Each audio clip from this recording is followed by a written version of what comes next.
ISL Mumbai സിറ്റിക്കെതിരെ 2 goal നേടി Kerala Blasters. 11ാം മിനിറ്റിൽ Dmitry ഡയമന്റോക്കോസാണ് ആദ്യ ഗോൾ നേടിയത്. രണ്ടാമത്തെ ഗോൾ നേടിയത് ക്വാമെ പെപ്രയാണ്. ഇഞ്ചുറി ടൈമിന്റെ അവസാന നിമിഷത്തിലാണ് രണ്ടാമത്തെ ഗോൾ അടിച്ചത്. വിവരങ്ങളുമായി കൊച്ചി ജവഹർലാൽ നെഹ്റു സ്റ്റേഡിയത്തിൽ നിന്ന് ചേതൻ സാജൻ ചേരുകയാണ്. ചേതൻ, മത്സരം എങ്ങനെ പുരോഗമിക്കുന്നു? വലിയ പ്രതീക്ഷയിൽ തന്നെയാണ് ബ്ലാസ്റ്റേഴ്സ് ആരാധകർ. ഇപ്പോൾ 2 ഗോളിന് മുന്നിലാണല്ലേ? ആവേശകരമായ മത്സരമാണ് ഇപ്പോൾ കൊച്ചി കലൂർ ജവഹർലാൽ നെഹ്റു സ്റ്റേഡിയത്തിൽ നമുക്ക് കാണാൻ സാധിക്കുന്നത്. ഇപ്പോൾ മത്സരം സെക്കൻഡ് ഹാഫിലേക്ക് കടന്നിരിക്കുകയാണ്. 52ാം മിനിറ്റിലേക്ക് ഇപ്പോൾ മത്സരം എത്തി നിൽക്കുകയാണ്. ഈ ഘട്ടത്തിൽ ആധികാരികമായ 2 ഗോളിന്റെ മുൻതൂക്കത്തിലാണ് ഇപ്പോൾ കേരള ബ്ലാസ്റ്റേഴ്സ് ഉള്ളത്.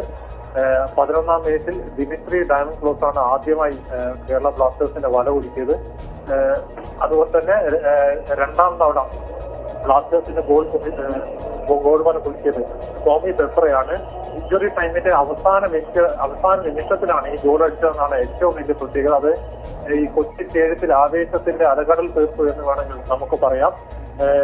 ഈ മത്സരം നമ്മൾ വീക്ഷിക്കുകയാണെങ്കിൽ പോയിന്റ് നിലയിൽ കരുത്തരായ 2 ടീമുകളാണ് ഏറ്റുമുട്ടുന്നത്. 2ാം സ്ഥാനക്കാരായ കേരള ബ്ലാസ്റ്റേഴ്സും അതുപോലെ തന്നെ പോയിന്റ് പട്ടികയിൽ 3ാം സ്ഥാനക്കാരായ മുംബൈ സിറ്റിയുമാണ്.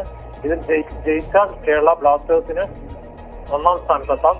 അതുപോലെ തന്നെ നമ്മൾ ഇവിടെ കാണേണ്ട കാര്യം, ബ്ലാസ്റ്റേഴ്സിന്റെ നായകനായ എഡ്രാൻ ലൂണ പരിക്ക് മൂലം ഈ സീസണിൽ നിന്ന് വിട്ടു നിൽക്കുകയാണ്.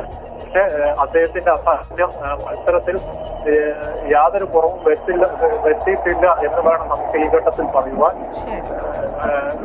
ഗോളിന്റെ പന്ത് വെക്കുന്ന സമയം, അതുപോലെ തന്നെ ആദ്യ പകുതിയിൽ ഗോൾ ഏറ്റവും കൂടുതൽ നേടിയത് കേരള ബ്ലാസ്റ്റേഴ്സ് ആണ്. അഞ്ചന ശരി, എന്തായാലും നായകൻ ലൂണ ഇല്ലെങ്കിലും കേരള ബ്ലാസ്റ്റേഴ്സ് 2 ഗോളിന് മുന്നിൽ നിൽക്കുന്ന സാഹചര്യമാണുള്ളത്. വലിയ വിജയ പ്രതീക്ഷയിൽ തന്നെയാണ് ആരാധകരെല്ലാം ഉള്ളത്. വിവരങ്ങളാണ് ചേതൻ സാജൻ നൽകുന്നത്.